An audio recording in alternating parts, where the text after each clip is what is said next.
Hello and welcome along to part 36 of this Dark Souls guiding playthrough. Today we are going to see what the Broken Pendant does. We're going to head to the Undead Parish and from there make our way to the Darkroot Basin. You'll remember that in the previous episodes we picked up the Broken Pendant by killing the blue golem in Duke's Archives. What to do as well is pick up about 50 to 100 arrows from Andre, and we've also got the ember that you can give to the giant blacksmith, the crystal ember, so if you're interested in crystal weapons you can go and give that to him as well. I still haven't dropped off the enchanted ember either to Rickert or Vinheim, so you'll know the way to get to the lower Darkroot Basin. It's where we fought the Hydra in previous episodes.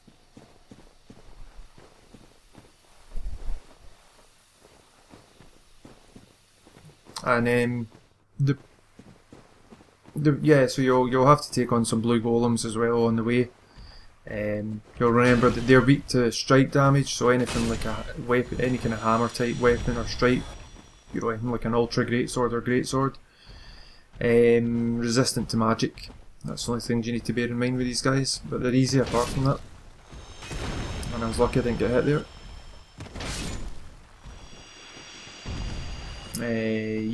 The Broken Pendant's interesting. If you read the description, it talks about the vine appears to originate from Oolacile, and we don't know at this point where Oolacile is. I think Duska mentioned Oolacile when we spoke to her. Remember when we rescued her from the golden golem?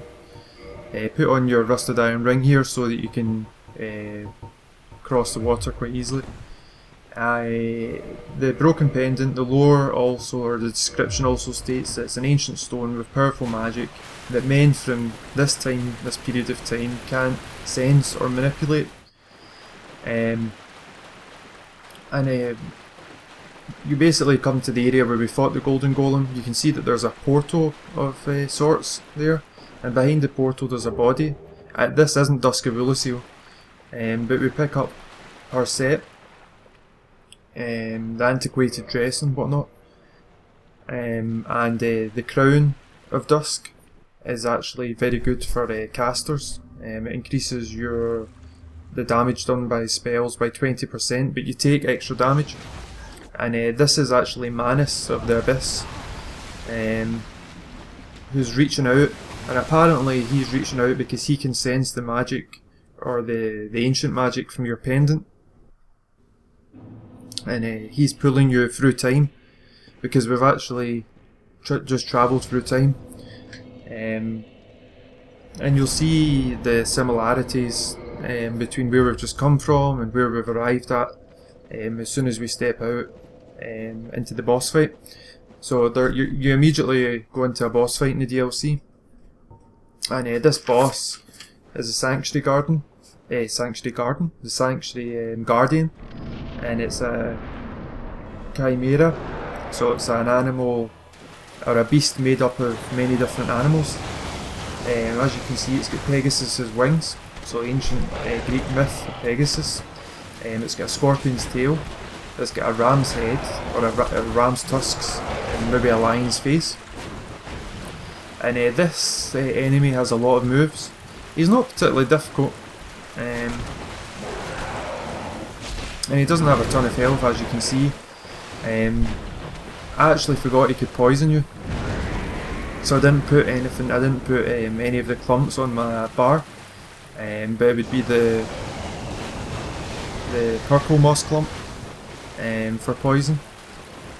So remember to put that in your bar before you start the fight, just in case you get poisoned by its tail. The Sanctuary Guardian is it's quite fast, as you can see, and that move there gives you a window to basically get a hit in, and unless you've got a really quick weapon, you're only going to probably be able to get one hit in and then kind of pull back.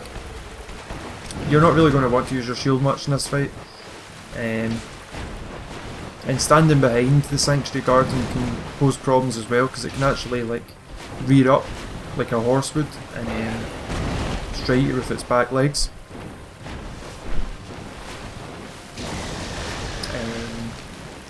It's resistant to lightning and magic attack, but is apparently weak to bleed, so you can use something like the bandit knife and get like multiple hits on it and try and lacerate its skin. I've never actually tried that before in my fights with the Sanctuary Guardian. I usually use Power Within. I know I've said that in a few fights recently, but I do usually use Power Within, especially in New Game Plus. I think I put in my bard a charcoal pine resin. I just wanted to see what kind of damage I could do with, because I'm using the claymore here, and I wanted to see what damage I would do with the pine resin, the charcoal pine resin applied to the claymore at plus 11.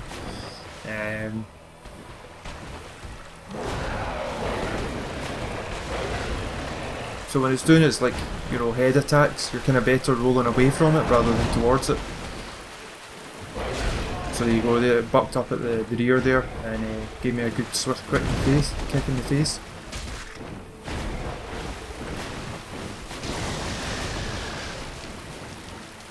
But there's plenty of space to fight it, so you know, and you want to, you know, keep it in the camera at all times. That's the best move, because that's the best opportunity to attack it. And it does that kind of like stun attack. And as you can see, even though I've been poisoned, you know, it's not causing a big problem. In the fight itself, it's quite easy to manage the poison effect.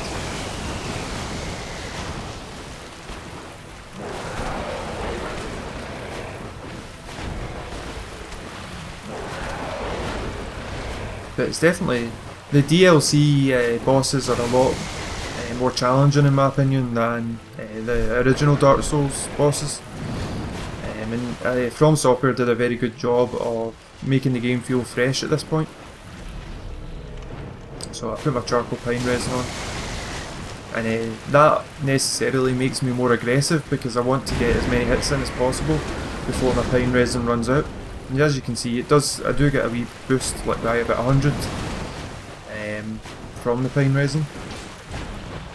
And not a lot of people realise that after you finish this fight, and after you've killed a certain enemy in the DLC, you can come back here and actually fight 2 more Sanctuary Guardians. They're not as powerful as the original Sanctuary Guardian, but I think they're maybe more challenging because there's 2 of them. Anyway, we get the Guardian Soul, and I put the silver ring on as I usually do to get more souls. And that's not the way to go, it's the other way. So the Guardian exhibited traits of several animals other than lions, suggesting it was no ordinary beast but rather closer to the beings known as demons. Which is interesting because the demons, you'll remember, were created by the Witch of Izalith's attempt to clone the first flame. And that gave rise to the Bed of Chaos. And the Bed of Chaos then spawned all the demons that we're aware of. And given that this is in the past, I'm not sure how that fits into the lore of Dark Souls, but that's what the description says. So so come through here and we'll get to the Sanctuary Garden, or Oolacile Sanctuary, sorry. And this is the atmosphere in the DLC areas is just, I don't know, it's the best out of all the Souls games in my opinion. Demon Souls, Dark Souls, and just fantastic. And these interesting effigies and statues, yeah, they might become reminiscent in your own futures. And there's an item to pick up here as well, and there's an NPC to talk to, and this is Elizabeth. And she's the reason why I said that Dusk can either travel back in time. Far away age hast thou come.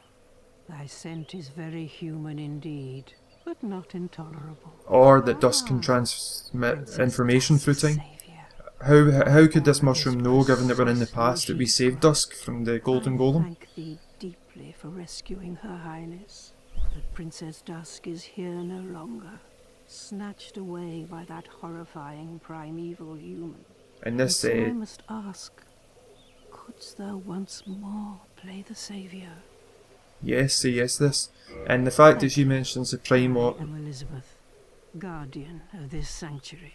Something of a godmother to Princess Dusk. I shall assist thee to my utmost, for I am one with the sorceries of Oolacile. So a lot of interest in lore there. She sells pine resin, repair powder, a lot of sorceries as well. Practical sorceries, just like Dusk of Oolacile. And the one I'm interested in is not Hidden Body, it's Chameleon. And a lot of people contend that Mushroom is, Elizabeth Mushroom, is disguising her true identity and that she's not a mushroom. That she's actually using Chameleon basically to camouflage herself and to blend in with the mushrooms that are to the left and right of her. This was begat of the ancient beast, and threatens to swallow the whole of Oolacile. Knight Artorius came to stop this, but such a hero has nary a murmur of dark. Without doubt he will be swallowed by the abyss, overcome by its utter blackness. Indeed, the abyss may be unstoppable. Still, I have faith that Princess Dusk may be rescued yet. So she's a herald archetype, and she is basically explaining the problem that you as a character face in this area, and that's the spread of the dark from the abyss. And we'll see that later on. And the reason I say that she perhaps uses Chameleon to disguise her true identity is because of some dialogue that we'll see in the next episode. Because we'll be back here at some point. And very, very interesting character, Elizabeth. Anyway, there's a humanity around here. And not this particular area, but the DLC areas, or a particular place in the DLC area region is where you want to farm humanity. But we'll talk about that in future episodes.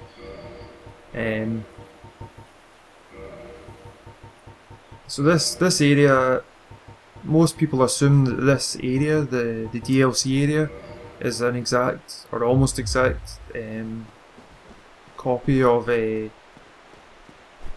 or basically you have been transported back in time to the area we know as Darkroot Basin and Darkroot Garden.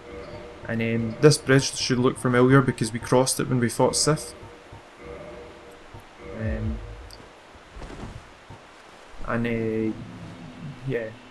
That's all there is really to say about this. And there's more similarities. These guys, these enemies,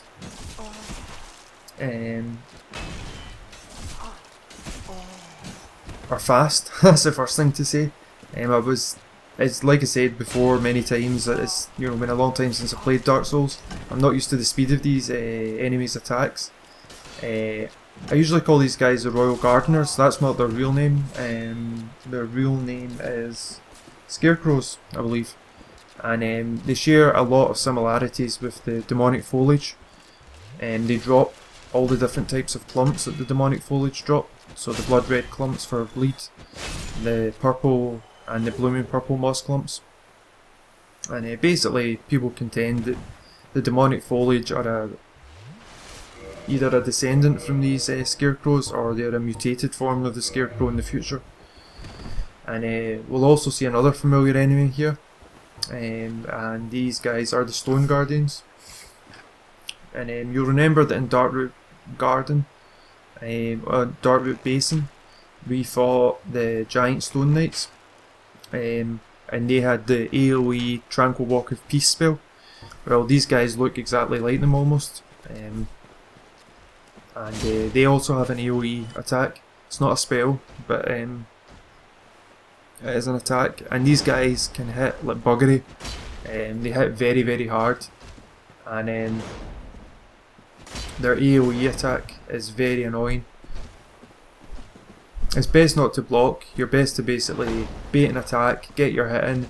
You can circle around them if you're quick enough, and you can also, I believe, roll I can never remember whether it's rolling to the left or rolling to the right, but I think it might be rolling to the right, because if you roll to the left, as you'll see soon, the dead angle that these guys are capable, that's the AoE attack when they plant their stone axe into the ground. It's not triggered every time, it's just dependent on your, I mean look at that, that's a third of my health taken with one hit. And okay, I'm using light armour, but they still hit very hard. And what was the saying? Yeah, I can't even remember what I was saying. Oh yeah, dead angle. They also have a big aggro radius as well.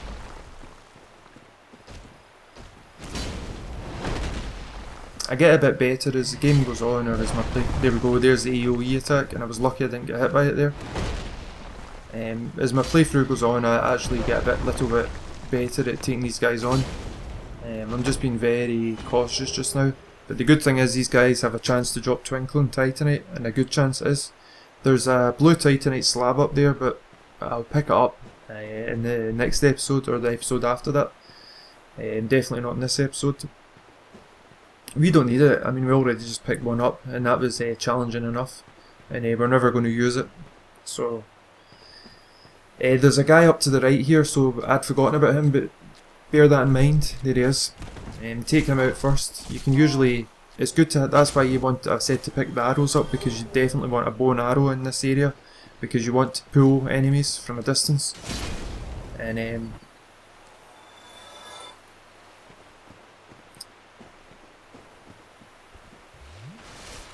so I should say as well that the stone guardians are they're weak to strike damage. Great swords, ultra great swords, same as the crystal golems, the big golems, whatnot. They're resistant to fire and lightning, and it's interesting that they're resistant to fire, especially because the giant stone knights, the ones from our time, or from the time that we were familiar with in Dark Souls, remember those guys were weak to fire. So it's interesting that the ones from this period of time are resistant to fire. Yeah, not sure why there's a discrepancy between the two. Be careful of where you are, because it's very easy to roll off like that and die. And that was my fault, because I wasn't paying attention to my surroundings. And I changed weapon here. I just wanted something that was a bit quicker than the Chaos Zweihander. And the Black Knight Halberd is quick, so especially its follow-up attack, and the horizontal attack is very quick.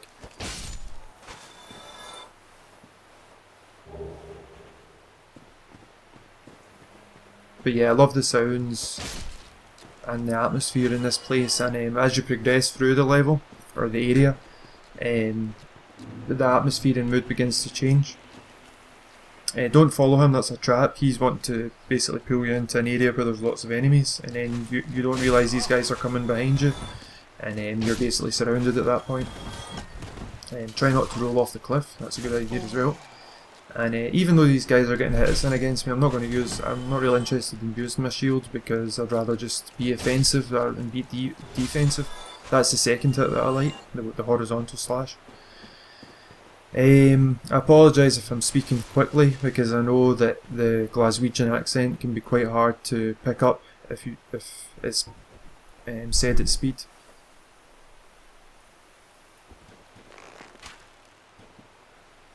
So I've used the large arrows here. I picked them up from Andre for a change.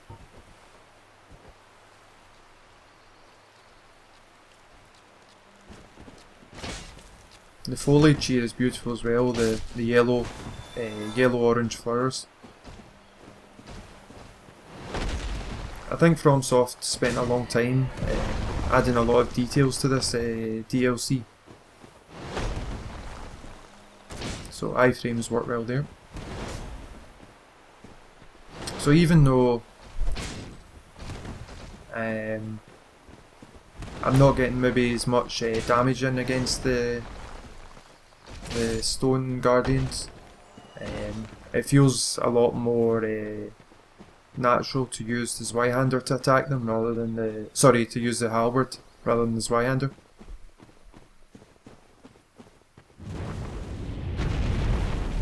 That's a dragon, and that's Calamite. And we'll meet him later. And you can see there's a few items down there, and we'll definitely be picking them up in the next couple of episodes. So this is where the atmosphere and mood begins to change slightly. There's a crystal lizard coming around up here, so be aware of that and make sure you get your hitting against them. And I just want to say, so we get 2 twinkles and 2 large, and as we can see, the abyss is down to our right. So the abyss exists below us, and you can see that the dark has risen up from the abyss and has fallen onto the land, and it's basically corrupted the land and destroyed the flowers and the trees and whatnot. And it's interesting that this DLC, I want to just say 2 things about Dark Souls 2, so if you don't want to know anything about Dark Souls 2, don't listen for the next 10 seconds. 2 interesting things: the crystal lizards are much easier to get in this game than they are in Dark Souls 2, and second of all, the DLC shares a lot of similarities with Dark Souls 2 in terms of the ground, or under the ground, or in the ground. That's a major theme of Dark Souls 2. Okay, so there's more of these royal gardeners or scarecrows or whatever they're called. And these guys that are pruning the trees, these guys don't aggro straight away. You have to actually trigger, you have to pick something up to trigger their aggro.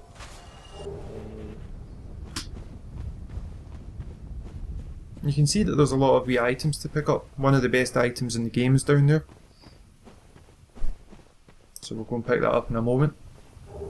And you can pick up the Stone Guardian set around here. There's all the different pieces are somewhere scattered around here. And it's a very heavy armour set. I think it has good resistances. It's definitely not one I would use. I'm not really a massive fan of heavy armours. So come back here and make sure you pick this item up, because this is one of the best items in the game. This is the Elizabeth's mushroom. Basically a mushroom that creates euphoric effect, so similar to heroin or any of the opiates, and invigorates the flesh, greatly restores health points for a limited duration, and it restores about 2,400 health points over a period of time. And in boss fights, especially in New Game Plus, that item is just extremely overpowered and useful. Not overpowered, that's the wrong word to use. It's definitely useful though.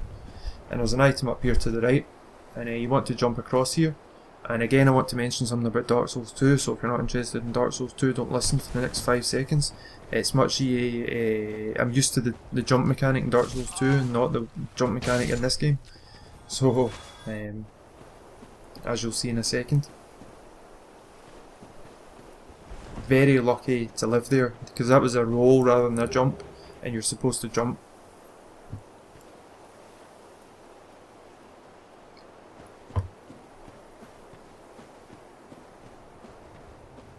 So I wonder if the dark has corroded away the ground underneath.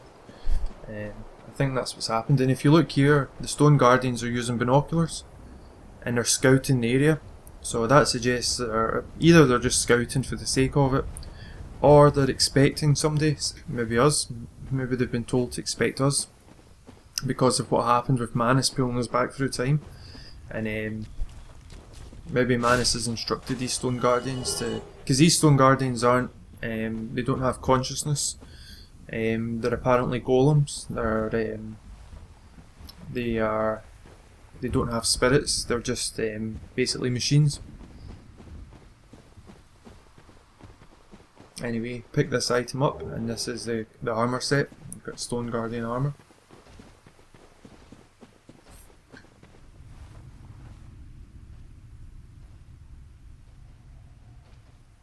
And we'll pick the other item up. You can actually, if you're stealthy and you're good at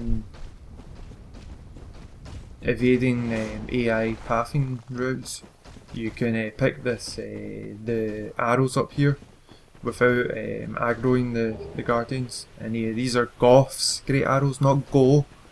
It's not Go, it's Goth. And the reason I know it's Goth is because it's a Scottish surname, or it's associated with a very famous Scotsman, or a famous Scotsman, and his surname is Goth, not Go. And I believe FromSoft have confirmed that it's supposed to be Goth and not Go.